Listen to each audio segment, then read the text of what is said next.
Hey, Saretsky here. Welcome back to the show. Lots to chat about this week. I want to put this week's video together really on the state of the housing market because I think there's a lot of noise out there.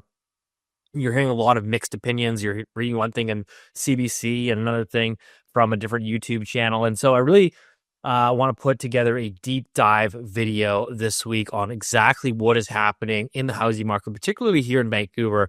This is where I do all my business. Again, you guys know that I'm a realtor by trade, so I do 7 days a week. Our team sells 70, 80 homes a year. I'm not just some guy that sits here and pontificates on YouTube. It's something that I actually live and breathe on a daily basis. And so I like to sit in a chair and look at charts and run the data, but at the end of the day, I also have to get out there, talk to people, shake hands, and figure out exactly what's happening on the ground. So I kind of want to break that all down for you on this week's video. Sometimes we talk about Toronto, but basically what's happening in Toronto is worse than Vancouver. Toronto, you've got 20-year highs in condo inventory, 20-year highs in single family average price is down 6-7%. GTA is worse. The GTA is definitely worse than Vancouver, but Vancouver always follows in a very, very similar step. Again, it's not as bad, but it is very bad. So let's kind of walk through the data this week. If you look at the stats that just came out for Greater Vancouver, home sales incredibly weak in Greater Vancouver. Not the weakest. The weakest we've ever seen for the month of April was in 2019, which was basically post stress tests, post the BC government getting in, introducing speculation taxes, things of that nature. There's a lot of policy shock. Of course, the stock market in the U.S. crashed in December of 2018. So the early days of 2019 were incredibly weak. And the only other weaker month than that was 2020. Of course, April 2020 was the start of the global pandemic. So we're kind of running very, very near those levels today. So you've got demand in Greater Vancouver, incredibly weak. And really the weakest part of that demand curve is from the investors. And so really, I'd say if you wanted to paint the market with a broad stroke, you'd say, where were the investors most active? That is where the housing market is the weakest. And so that would be, pre-construction condos. That would be small one-bedroom condos in, say, downtown Vancouver, in these high-rise towers that are often pre-sold to investors that are closing. And you got a lot of inventory there. And those are parts of the market like, let's say, Burnaby and Surrey City Central come to mind, which again, I'm going to get into in just a sec. So that's kind of what you have on a whole is you've got really weak demand. Yeah, a lot of it is tariff uncertainty. The economy is not great. So there's kind of a whole bunch of factors that are playing into this. But you've got really weak demand. And what happens is you're running into a scenario where, let's say a condo, for example, which would normally take 2 weeks to sell is now taking, let's say, 2 months to sell. And so what happens is those condo inventory takes longer to sell, it just kind of stacks up. So it just sort of keeps kind of building. So what happens is stuff that doesn't sell sort of sits there.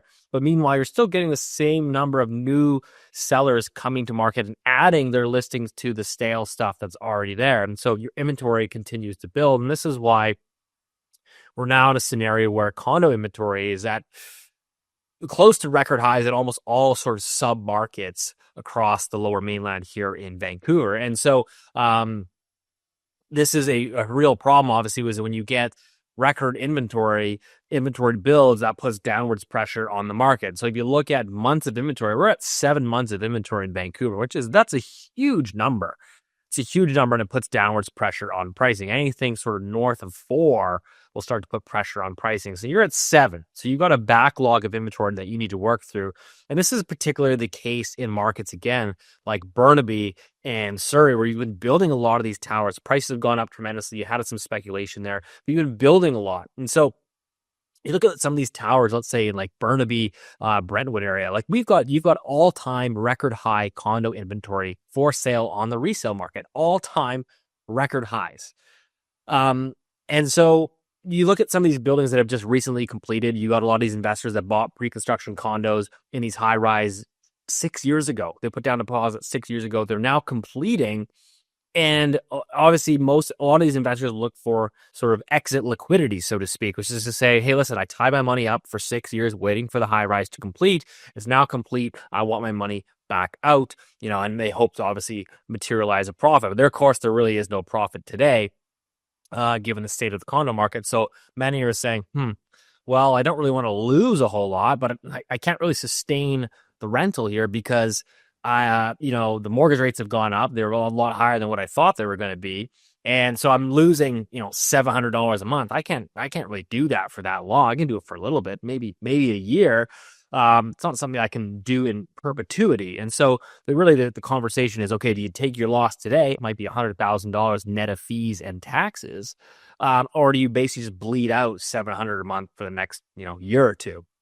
So those are really the options that you have. And so what's happening is you have basically all these investor units that have completed. They're now looking for, again, their exit liquidity, and there is no liquidity. Remember, I just told you that sales are running basically near pandemic style lows. So you have a scenario where these towers, they just go straight up, right? So there's maybe 5-6 floor plans on every floor. And so they're all the same. I mean, they're basically just little boxes in the sky. There's really nothing a whole lot different than them.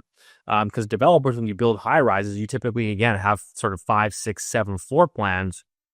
And they just go straight up the building. So all the O1 floor plans or all the O2 floor plans are all going to be the same. And so when you have some of these buildings that are completing, you get 50 units. Yes, it's a real thing. 50 units for sale all at the same time sitting there. The only person that's going to sell is the person that drops their pants first. I mean, as a buyer, you're going in there and saying, okay, well, I've got 601 floor plans to choose from. Which one do I want? Well, they're all the same. They're all the same. Yeah, it's true. Some have slightly higher floors, slightly better views, but they're basically all the same. I mean, what you should be doing as a buyer is you should be saying, I want whatever one is going to give me the best deal. And so you basically just go around and lowball all 6 of them and see. And whoever basically drops their pants first is going to be the guy that ends up selling and moving on and getting their money. And what happens is all it takes, it's funny, right? Because the human psychology, again, guys, I talk to sellers on a daily basis. It's my full-time job. Is you'd be amazed with the human psychological element of selling real estate is. I mean, everything that you tell you not to do in textbooks is what most people do, which is to say that they sort of anchor to what they paid. They're reluctant to cut pricing. And so what happens is the person that wants out first is going to say, okay, listen, everyone's listed for 600. I got a bid here at 550. I'm taking that 550. I'm out. You've now repriced. You've repriced the entire your unit. The entire building. You've now repriced the other 5 units because every realtor that comes through with their buyer is going to be looking at that comp and saying, well, these guys are all at 6, but that one just sold last week for 550. I mean, that's now market value. And so really, I mean, this is sort of a cautionary tale for the sellers because the amount of conversations I'm having today is and I mean, really just a lot of conversations around, hey, listen, you've been sitting in the market here for 6-7 weeks. You got to reduce. Do you want to move? How motivated are you? If you're not that motivated to move, if you're not that motivated to sell, just get off the market. There's no point just sitting here at your stale price and just adding to the inventory levels in the market. You may as well just get off the market because in order for you to clear, in order for you to sell in a liquid market, this is the price. And you're up here and the price is down here. So there's a lot of sellers, of course, that don't like to hear that, but that's just the reality. If you want to move in today's market, you need to move. And it is kind of funny because a lot of the conversation you're hearing today, and whether it's me as a realtor telling you this, or you can call up your own realtor, this is the conversation that's happening. And every realtor knows it is, you're listing a property for sale and you're getting, let's say, one showing every 2 or 3 weeks. And, the sellers are going, well, what are we doing? Maybe we should be advertising in the local newspaper, or maybe why aren't we doing more open houses? Why aren't we doing more open houses? I'll say, well, sir, you haven't had a showing in 3 weeks. We're going to go sit there in our open house for 2 hours and twiddle our thumbs because no one's coming. You haven't had a private showing for 3 weeks. So, I mean, just leaving your door open for 2 hours on a Sunday afternoon, really going to do anything? You're not going to have anybody show up. So, again, the reality is you probably just need to cut your price. And so I think that's really like the conversation today.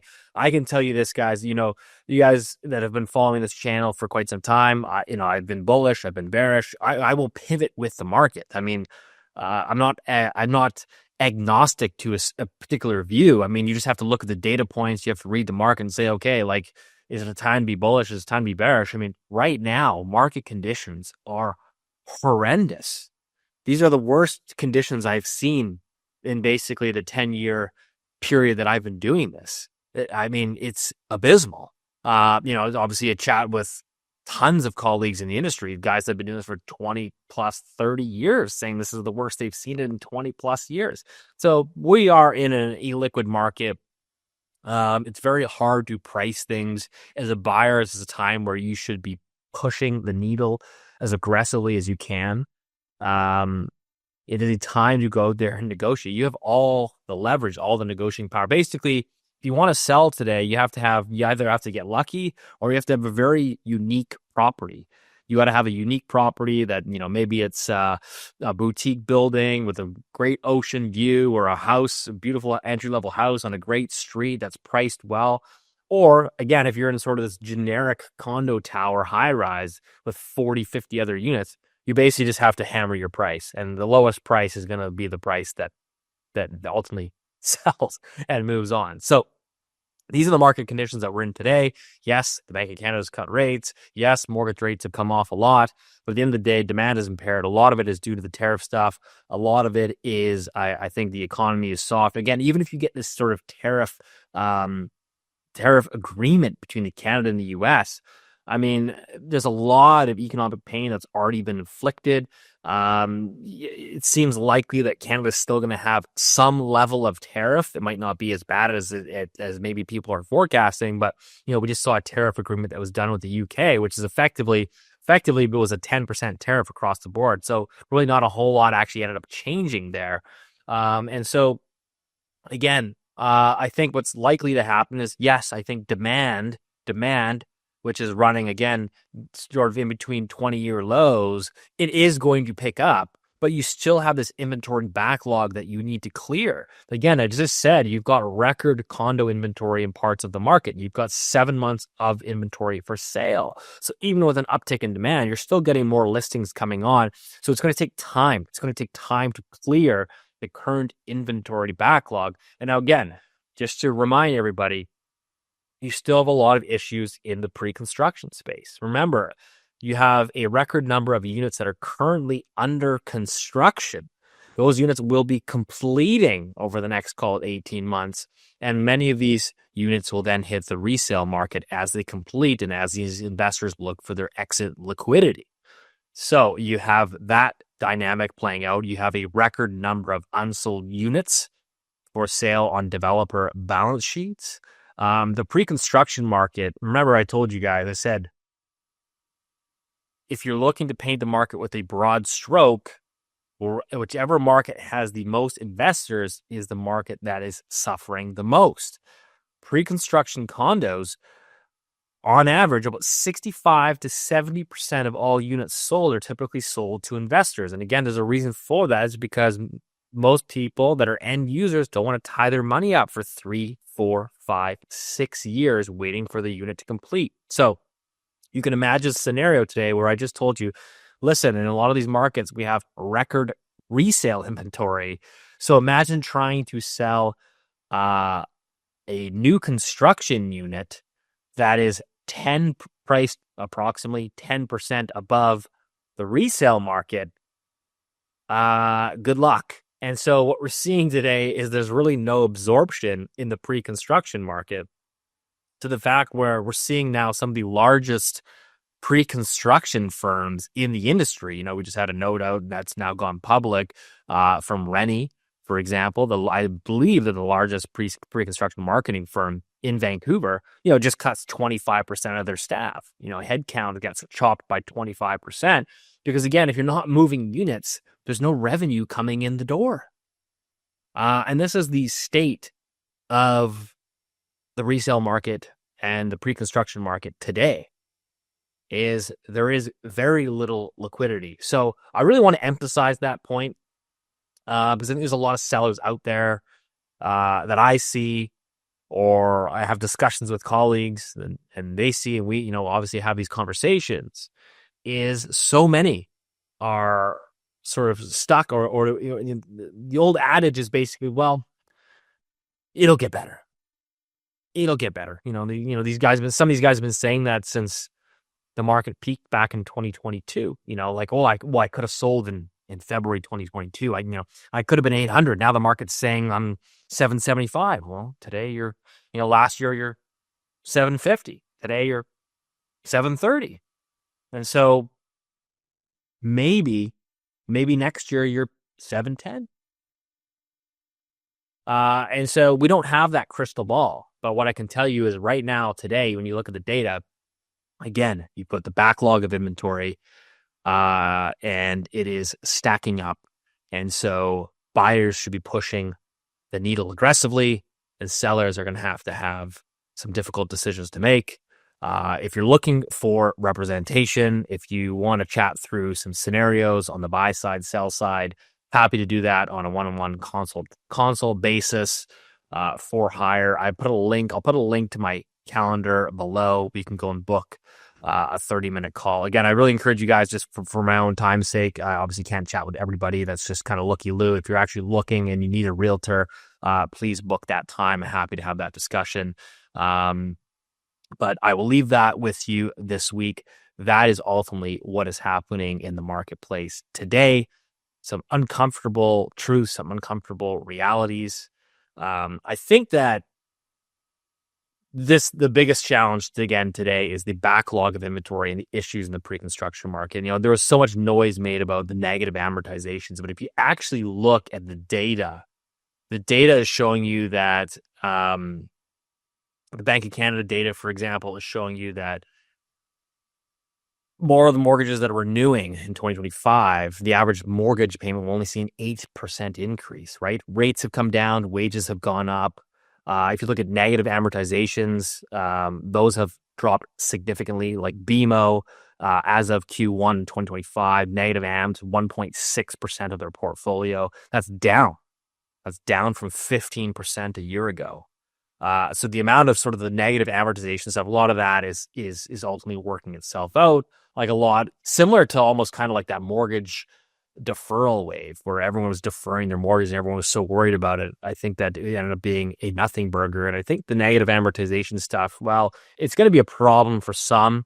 I still think it's a problem that has shrunk tremendously and is really not the number one concern today. It is the number one concern today is inventory that continues to stack up and the damages that are being inflicted on the new construction pre-sale market. So it's my thoughts this week. Hope it helped, and we'll see you next week.